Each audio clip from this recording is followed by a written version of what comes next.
Hello दोस्तों, मैं हूं अमरदीप सिंह। आप सभी का स्वागत करता हूं अपने यूट्यूब चैनल सीजीपीएससी नॉलेज में। दोस्तों, वैसे तो मैं सूचना के अधिकार अधिनियम के लिए जो भी धाराएं थी वो मैं वीडियो नहीं बनाना चाह रहा था, लेकिन जो पेपर है पिछले बार से हम व्यापम का या फूड इंस्पेक्टर का पेपर देख लें या कोई भी पेपर देख लें, आजकल धाराएं जो है व्यापम के पेपर में पूछी जा रही है। तो बहुत से लोगों ने मेरे को धाराओं के लिए बोला भी था, तो मैं सूचना का अधिकार अधिनियम के जितने भी चैप्टर हैं उसकी धाराएं और अनुसूची वो आज मैं आपको पूरा लाइन वाइज बता दूंगा। तो हो सकता है कि आपको सूचना के अधिकार अधिनियम में इससे क्वेश्चन बन जाए।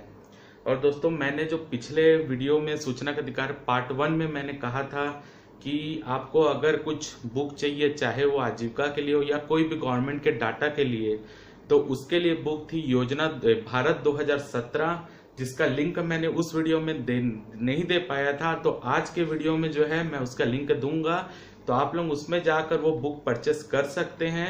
साथ ही साथ जो है वो बुक जो है आपको आने वाले कोई भी कॉम्पिटिटिव एग्जाम हो उसके लिए बहुत ही महत्वपूर्ण है। दूसरी, बहुत से लोगों ने मेरे से पूछा कि कॉन्स्टिट्यूशन में किस बुक से पढ़ा जाए, क्योंकि आजकल क्वेश्चन जो है वो डीप में आ रहे हैं। तो कॉन्स्टिट्यूशन के लिए जो बुक आती वो है लक्ष्मीकांत। अगर जो पिछले बार अगर मैं पीएससी या व्यापम के पेपरों की बात करूं तो इस बुक जो कि ये है लक्ष्मीकांत की बुक, इससे अभी तक जो है कोई भी क्वेश्चन इससे बाहर नहीं गया है। तो इसकी भी लिंक जो है मैं आपको डिस्क्रिप्शन में दूंगा वीडियो के, तो अगर आपको अच्छी लग रही हो तो वहां जाके परचेस कर सकते हैं। ऑनलाइन परचेस करने का फायदा ये है कि इसमें जो है आपको कोई भी बुक जो है उसमें डिस्काउंट मिलेगा। यानी जो जैसे भारत की 2017 बुक है वो प्रिंटेड रेट 350 रुपए, लेकिन आपको ऑनलाइन वो 200 रुपए या 220 रुपए में मिल जाएगी।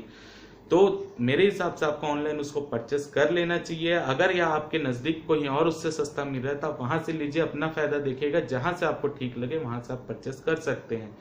तो दोस्तों, आज का वीडियो हम चालू करते हैं। तो सबसे पहले मैं थोड़ा सा पिछले वीडियो से एक और अपडेट है तो उसको मैं यहाँ पर करा दे रहा हूँ। जैसे कि मैंने ये चीज बताई थी कि जो भी हमारे सूचना का अधिकार अधिनियम के तहत जो भी सूचनाएं ली जानी है तो उसका उनके अभिलेखों का पहले अवलोकन किया जा सकता है। तो अवलोकन की जो रेट था, ठीक है, उसका रेट मैंने बताया था कि आपको कोई भी सूचना देखने के लिए जो है प्रति घंटा जो है वो 50 रुपए वहां पे देना पड़ेगा। उसके पश्चात जो है हर 15 मिनट का 25 रुपए देना पड़ेगा। ठीक है, तो इसमें क्या, ये जो प्रावधान था ये प्रावधान था जब सूचना का अधिकार अधिनियम 15 जून 2005 को बना। लेकिन यही प्रावधान में जो है ये अपडेट ये है कि 27 दिसंबर 2005 को, ठीक है, इसमें संशोधन कर दिया गया था। यानी यदि आपको कोई भी सूचना का अवलोकन करना है, यानी अभिलेखों का अवलोकन करना है, तो उसके लिए पहले घंटे में आपसे कोई भी शुल्क नहीं लिया जाएगा। ठीक, पहले घंटे में कोई भी शुल्क नहीं लिया जाएगा। और उसके बाद के जितने भी 15 मिनट होंगे उसका पर 15 मिनट का 5 रुपए यहाँ पर लिया जाएगा। ठीक है, पहले घंटे का कोई शुल्क नहीं लगेगा, उसके बाद 5 रुपए लगेगा पर 15 मिनट का।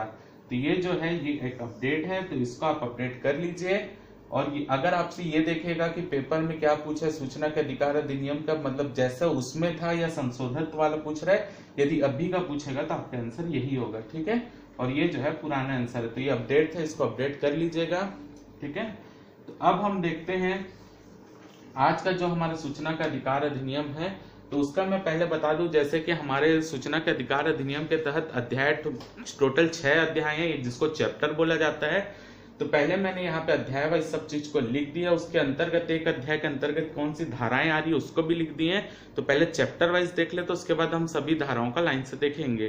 तो सबसे पहला अध्याय जो है वो है अध्याय 1, जिसके अंतर्गत है मतलब प्रारंभिक, यानी इसमें मतलब इसमें जो भी बेसिक चीज होती है सूचना के अधिकार अधिनियम के तहत वो चीज यहाँ पर बताई गई है। जो भी बेसिक चीज है इसमें धारा 1 और 2 आती हैं। ठीक है, उसके पश्चात है अध्याय 2, जिसके अंतर्गत सूचना का अधिकार और लोक प्राधिकारियों की बाध्यताएं बताई गई। यानी सूचना का अधिकार नियम कैसा है, उसके अंतर्गत जो पब्लिक अथॉरिटी है उसको क्या क्या बाध्यताएं, यानी क्या क्या उसमें रुकावट वहां पे क्या क्या उसके लिए पेश किया गया है, क्या क्या उसमें प्रावधान किए गए, यही बताया गया है अध्याय 2 में धारा 3 से 11 तक। ठीक, उसके बाद आता है अध्याय 3। अध्याय 3 में बताया गया है केंद्रीय सूचना आयोग, यानी केंद्रीय सूचना आयोग का गठन कैसे होता है, उसके पदावधि क्या होती है, उसकी सेवा शर्तें क्या होती है, ये सब बताया गया धारा 12 से 14 में। इसके बाद है अध्याय नंबर 4, उसका है राज्य सूचना आयोग।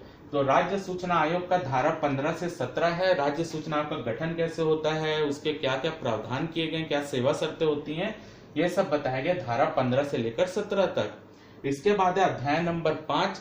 अध्याय नंबर 5 में सूचना आयोग की यानी केंद्रीय सूचना आयोग और राज्य सूचना आयोग की शक्तियां क्या होती है, उनके काम क्या होती है, उनकी अपील, उसमें अपील कैसे की जा सकती है, और शास्तियां यानी पेनाल्टीज क्या क्या लगाई जा सकती है सूचना आयोग के द्वारा, ये सब बताया गया है हमारी अध्याय नंबर 5 में धारा 18 से 20 तक। इसके बाद आता है अध्याय नंबर 6 जिसको बोला जाता है प्रकीर्ण। प्रकीर्ण का मतलब होता है जो चीजें इसमें शामिल नहीं है वो सभी चीजें इसमें शामिल की जाएगी, जो इसके अलावा एक्स्ट्रा है उसको शामिल किया गया धारा से 21 से 31 तक। तो ये हमारा जो भी सूचना का अधिकार अधिनियम है उसके अंतर्गत ये 6 अध्याय है। तो इसको पहले आप यहाँ पर स्क्रीनशॉट ले लीजिए या हो सके तो आप इसको नोट कर लीजिए, ठीक है। अब हम इसके बाद हम आगे बढ़ते हैं। अब हम देखते हैं कि इसको मैं रफ कर दे रहा हूं। अब हम लाइन से देखते जाते हैं। मैं धाराएं बताते जाऊंगा आपको, तो आप धाराओं को नोट करते जाए। मैं यहाँ पे धारा लिख दूंगा कौन से नंबर की धारा, और उसको मैं डिस्क्राइब करता हूं। तो सबसे पहले हम देखते हैं धारा नंबर 1, ठीक है। धारा नंबर 1, धारा नंबर 1 के अंतर्गत बताया गया है संक्षिप्त नाम, यानी सूचना के अधिनियम के अधीन जो भी नाम आए हैं अंदर उनके बारे में बताया गया है कि उनका काम क्या है, ये सब चीज सूचना का संक्षिप्त नाम। साथ ही साथ इस सूचना का अधिकार अधिनियम का विस्तार कहाँ तक है वो बताया गया है, और साथ ही साथ ये सूचना का अधिकार अधिनियम कब से प्रारंभ हुआ है ये बताया गया, या कैसे इसका प्रारंभ किया जाएगा ये बताया गया है धारा नंबर 1 में। धारा नंबर 1 उतनी इंपॉर्टेंट नहीं है। अब देखते हैं धारा नंबर 2, ठीक। धारा नंबर 2 के अंतर्गत सभी, जैसे मान लीजिए जैसे मैंने कुछ परिभाषाएं बताई थी कि सूचना किसको बोला जाता है, पब्लिक अथॉरिटी क्या होती है, ये सब जितने भी परिभाषाएं यानी सूचना के अधिकार अधिनियम के अंतर्गत जो भी वर्ड यूज हुए हैं उसकी जो जो परिभाषाएं हैं उसको बताया गया धारा 2 में। तो ये दोनों मिलकर बनाते हैं अध्याय 1 जो हम अभी देखे थे, ठीक है। तो यही है धारा पंचायत सूचना के अधिकार अधिनियम की पहली। अब अगला देखते हैं हम अध्याय 2 जिसके अंतर्गत आता है सूचना का अधिकार और लोक प्राधिकारियों की बाध्यताएं। तो सबसे पहले धारा 3 देखते हैं, ये इंपॉर्टेंट है धारा 3। धारा 3 के अंतर्गत बताया गया सूचना का अधिकार आखिर है क्या, ठीक। इसमें बताया गया सूचना का अधिकार आखिर है क्या, मतलब इसके अंदर क्या क्या नियम है, ये कहाँ पे हम लागू करेंगे, क्या क्या चीज, जितनी भी डिटेल चाहिए वो धारा 3 में बताया गया सूचना के अधिकार में, ठीक है। उसके पश्चात देखते हैं धारा 3(1), इसी की एक और धारा है 3(1) जिसको बोला जाता है। इसमें यह बताया गया कि सूचना का अधिकार का क्षेत्र क्या है, यानी सूचना का अधिकार किन किन क्षेत्रों में लागू किया गया है, क्या क्या प्रावधान है, यही क्षेत्र बताए गए 3(1) में। अगला हम देखते हैं 3(3), ये बहुत ही इंपॉर्टेंट धारा है 3(3). इसमें यह बताया गया है कि सूचना का अधिकार जो है वो हमारा मौलिक अधिकार है, ठीक है। तो ये बहुत इंपॉर्टेंट है, ये अभी से मैं बता दे रहा हूँ, ये आ सकता है पेपर में। सूचना का अधिकार हमारा मौलिक अधिकार है, ये बताया गया है, ठीक। यानी जो हमारा आर्टिकल 19 है उसके अंतर्गत ये आता है सूचना का अधिकार। तो सूचना का अधिकार हमारा मौलिक अधिकार है, धारा नंबर 3(3) में बताया गया 3(3), ठीक है। उसके आगे हम देखते हैं यहाँ पर जो है धारा नंबर 3 और उसका सब है 13, ठीक है। ये है धारा नंबर 3 के अंतर्गत उप धारा 13, यानी धारा 3(13) बोलते हैं। बीच के प्रावधान इंपॉर्टेंट नहीं है तो मैंने नहीं बताया। तो धारा 3 उसके बाद उसके उप धारा है 13, धारा 3 नंबर 13। ये है सूचना के लिए हमको कारण बताना आवश्यक नहीं है। जैसे मैंने बताया था कि हम लोक अधिकारी के पास जाते हैं, जो प्रथम अपीलिक मतलब लोक अधिकारी, जहां पर हम पहली कंप्लेन करते हैं, यानी जहां से सूचना प्राप्त करना है, ठीक है। तो लोक सूचना अधिकारी जिसको बोलते हैं उसके पास जाते हैं, तो हमको सूचना लेने के लिए वहां पर कारण बताना आवश्यक नहीं है कि हम क्यों सूचना ले रहे हैं। तो यही बताया गया धारा नंबर 3(13) में, ठीक। कारण बताना आवश्यक नहीं है, यही बताया गया धारा नंबर 3(13) में। इसके आगे हम देखते हैं धारा नंबर 4 क्या है।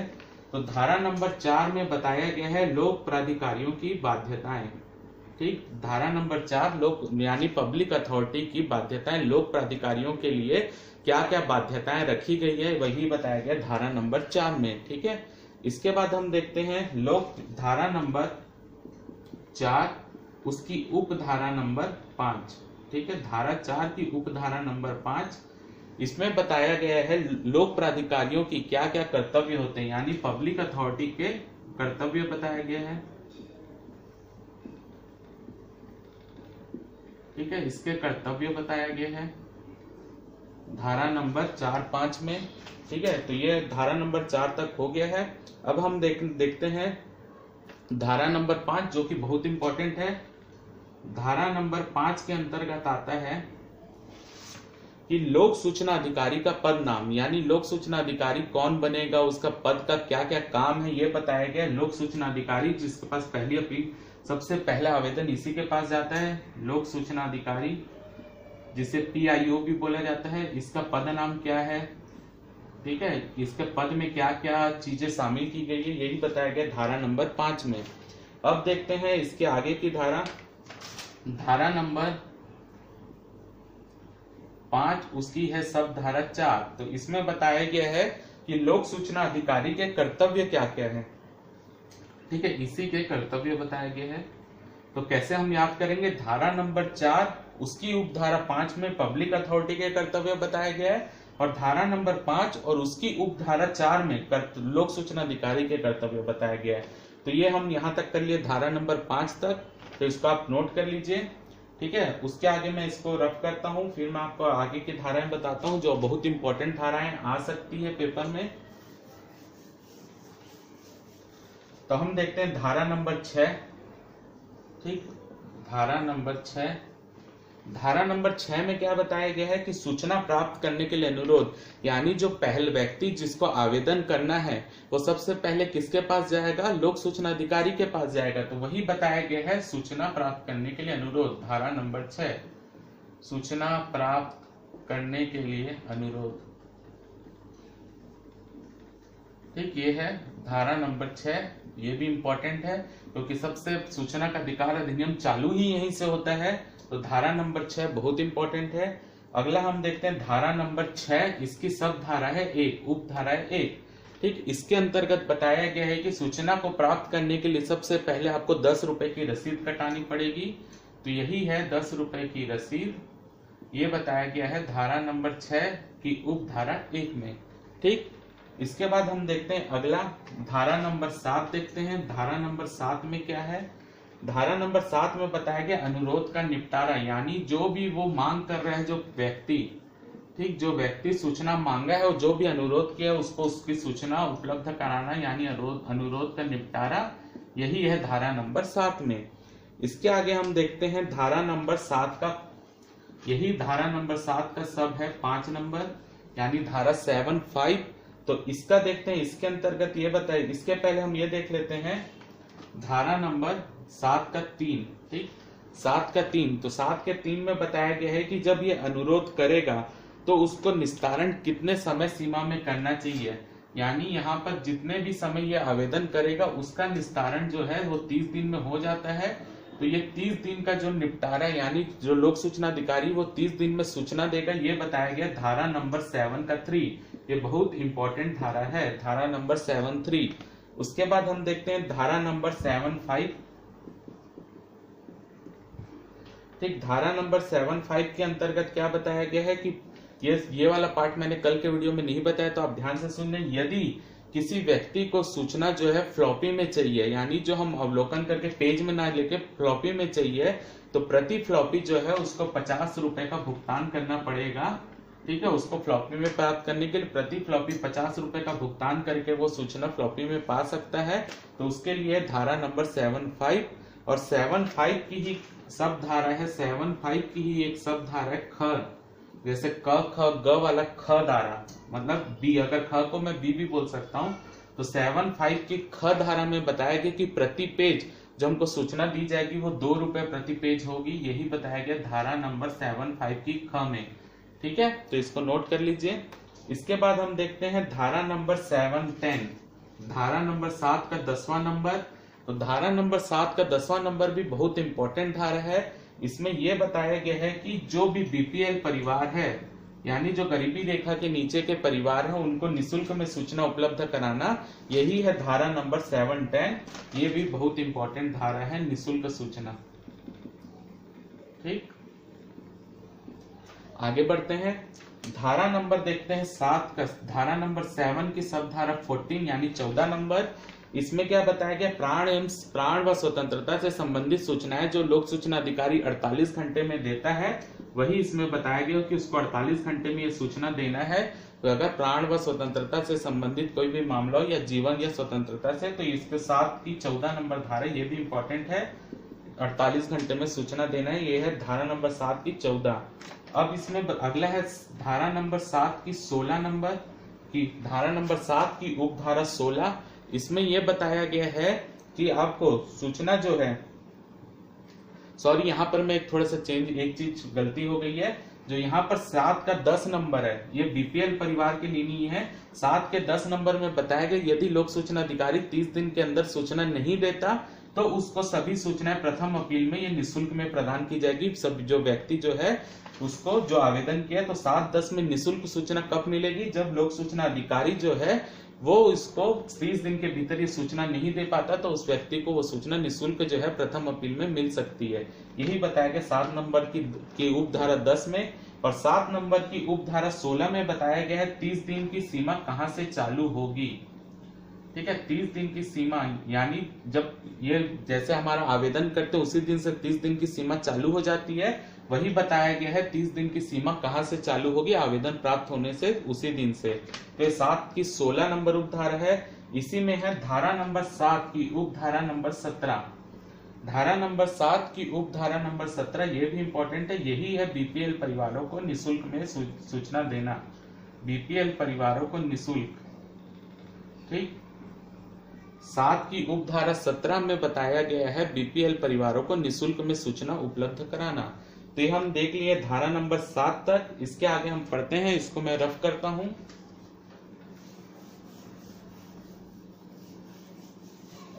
ठीक, आगे देखते हैं हम धारा नंबर 8।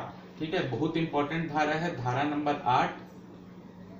धारा नंबर 8 में बताया गया है कि किस आधार पर आपको सूचनाएं नहीं दी जाती, यानी जो मैंने बताया था देश की एकता, अखंडता, जो भी चीजें हैं वही चीज है सूचना को प्रकट किए जाने से छूट। ठीक है, सूचना को प्रकट किए जाने से, सूचना देने से इनकार करना। ठीक है, यानी वो यहाँ पर वही देश की एकता, अखंडता वाली चीजें यहाँ पर है, तो यहाँ पर वो छूट देने से मना कर सकता है, वही चीज है धारा नंबर 8। अब हम देखते हैं धारा नंबर 12, जिसमें बताया गया केंद्रीय सूचना आयोग के बारे में, केंद्रीय सूचना आयोग। ठीक, यही है धारा नंबर 12। इसके बाद देखते हैं धारा नंबर 13। तो धारा नंबर 13 में बताया गया जो केंद्रीय सूचना आयुक्त रहेगा उसकी पदावधि क्या होगी या उसका सेवा शर्तें क्या होगी, वही बताया गया है धारा नंबर 13 में। और साथ ही साथ जो भी केंद्रीय सूचना आयुक्त या हमारे जो अन्य सूचना आयुक्त है उनकी शपथ के बारे में भी बताया गया है धारा नंबर 13 में, जो राष्ट्रपति दिलाएगा। ठीक, उसके बाद देखते हैं धारा नंबर 14।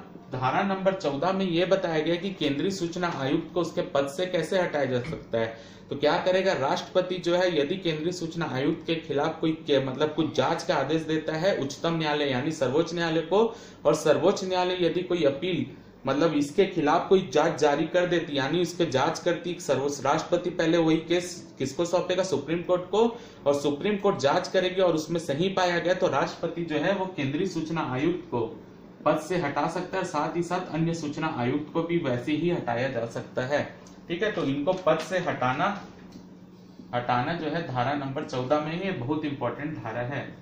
अगला हम देखते हैं धारा नंबर 15। इसमें राज्य सूचना आयोग के बारे में बताया गया, राज्य सूचना आयोग के बारे में। ठीक, इसके बाद देखते हैं हम धारा नंबर 16। तो वही चीज है, इसमें भी धारा नंबर 16 में सेवा एवं शर्तें के बारे में बताया गया राज्य सूचना आयुक्त की, और साथ ही साथ उनकी शपथ के बारे में बताया गया जो राज्यपाल दिलाएगा। उसके बाद देखते हैं धारा नंबर 17। तो धारा नंबर 17 में क्या है, सूचना आयुक्त एवं जो राज्य सूचना आयुक्त है, मुख्य सूचना एवं अन्य सूचना आयुक्त उनको पद से कैसे हटाया जा सकता है। तो इसमें बस इतना चेंज है कि राज्यपाल जो है वो सुप्रीम कोर्ट से यदि जांच का आदेश दे दे कि इनकी जांच कीजिए, तो राज्यपाल ही आदेश देगा। सुप्रीम कोर्ट, याद रखिए यहाँ हाई कोर्ट नहीं आएगा, यहाँ भी सुप्रीम कोर्ट ही है। सुप्रीम कोर्ट को ये जांच का आदेश देगा, सुप्रीम कोर्ट जांच करेगा, यदि सही पाया तो राज्यपाल इसको पद से हटा देगा। यही है धारा नंबर 17। ये भी इंपॉर्टेंट धारा है। आगे हम देखते हैं कि धारा नंबर 18 को देखते हैं। धारा नंबर 18 जिसमें राज्य सूचना आयोग की शक्तियां बताया गई, ये भी इंपॉर्टेंट है। शक्तियां बताया गया, राज्य एवं केंद्र सूचना आयोग की शक्तियों के बारे में बताया गया धारा नंबर 18 में। इसके बाद हम देखते हैं धारा नंबर 18 की सब धारा नंबर 8।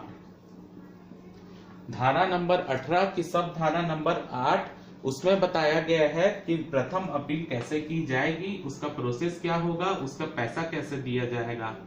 तो प्रथम अपील के बारे में बताया गया धारा नंबर 18 की उप धारा नंबर 8। ठीक है, उसके बाद अब हम देखते हैं धारा नंबर 18 की उप धारा नंबर 10। 18 की 8 में प्रथम अपील, 18 के 10 में यह बताया गया है कि अब जब तक प्रथम अपील नहीं किए रहेंगे तो आप यहाँ पर डायरेक्ट द्वितीय अपील नहीं कर सकते। यानी प्रथम अपील के पहले आपको द्वितीय अपील के पहले आपको प्रथम अपील करना जरूरी है। इसका मतलब ये है कि आप जो है प्रथम अपील करके ही राज्य सूचना आयोग के पास जा सकते हैं या केंद्र सूचना आयोग के पास। आप डायरेक्ट जो है केंद्र सूचना आयोग के पास नहीं जा सकते, तो पहले आपको प्रथम अपील करना आवश्यक है। तो 18 की 10 में यही बताया गया कि द्वितीय अपील के पहले आपको प्रथम अपील करना आवश्यक है। तो यही नंबर है 18 का 10, और इसी में बताया गया है कि द्वितीय अपील आखिर होती क्या है। तो यही 18 नंबर 10 है, धारा 18 की उप धारा नंबर 10। अगला हम देखते हैं 18 नंबर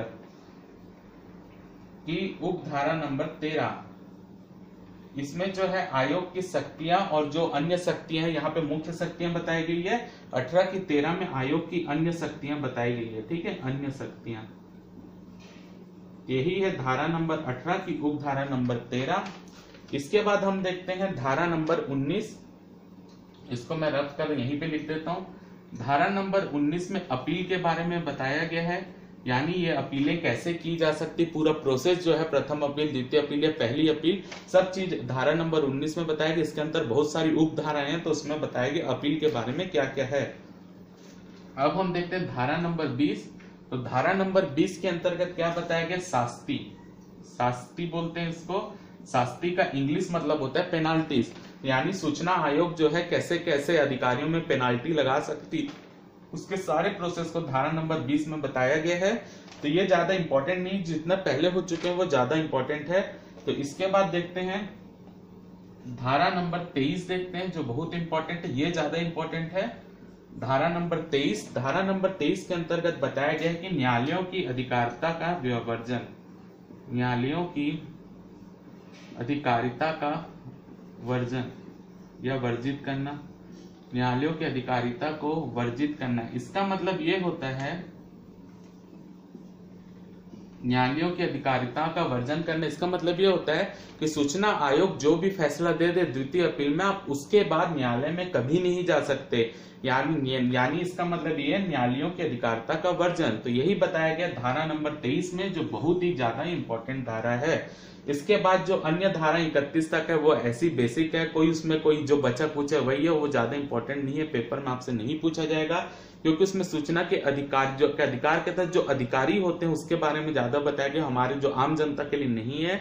तो ये सब जो चीजें हैं बहुत इंपॉर्टेंट है। यहाँ तक इसलिए मैंने धाराएं कंप्लीट हो चुकी है जो इंपॉर्टेंट है। इसके बाद हम देखते हैं अनुसूची 1 और 2 में क्या है। तो अनुसूची जैसे हमने बताया कि 2 अनुसूची है, तो अनुसूची 1 में क्या बताया गया है कि अधिकारियों की शपथ कैसे दिलाई जाएगी, यानी राज्य सूचना आयुक्त को शपथ का प्रावधान कैसा है, कौन सी शपथ वो पढ़ेगा, वैसे ही केंद्र सूचना आयुक्त कौन सी शपथ पढ़ेगा, ये बताया गया धारा पहली अनुसूची में। वैसे ही दूसरी अनुसूची में बताया गया केंद्र सरकार द्वारा स्थापित इंटेलिजेंस एंड सिक्योरिटी ऑर्गेनाइजेशन कौन कौन से हैं, यानी केंद्र सरकार जो सेंट्रल गवर्नमेंट जो है कौन कौन से इंटेलिजेंस एंड सिक्योरिटी ऑर्गेनाइजेशन को स्थापित की हुई है। वही धारा नंबर 24 में भी बताया गया है कि केंद्र सरकार द्वारा कौन कौन सी अपने ऑर्गेनाइजेशन जो इंटेलिजेंस एंड सिक्योरिटी ऑर्गेनाइजेशन है, कौन कौन से ऑर्गेनाइजेशन केंद्र सरकार ने स्थापित किए हैं, वही धारा नंबर 24 में बताया गया और वही अनुसूची 2 में भी बताया गया है। तो ये 2 अनुसूची, पहला जो है वो आपका शपथ के बारे में और दूसरा मतलब राज्य सूचना आयोग और केंद्र सूचना आयोग के शपथ के बारे में, और जो दूसरी अनुसूची है उसमें जो है सेंट्रल गवर्नमेंट द्वारा जो इंटेलिजेंस एंड सिक्योरिटी ऑर्गेनाइजेशन कौन कौन से बनाए गए वो बताया गया है। तो आज के वीडियो में जो हमने कवर करना था, पूरी धाराएं और अनुसूचियों को कवर कर लिया है। जितनी भी धाराएं आप उसको अच्छे से नोट करके एक ही जगह लिख लीजिए। जितने मैंने बताए हैं उसमें से अगर पेपर में आ रहा है तो उसी में से क्वेश्चन आएगा, तो आप उसको अच्छे से नोट कर लीजिए। तो उम्मीद करता हूं दोस्तों आपको आज का वीडियो अच्छा लगा होगा। यदि अच्छा लगा होगा तो मेरे वीडियो को जरूर लाइक कीजिएगा, चैनल को सब्सक्राइब कीजिएगा।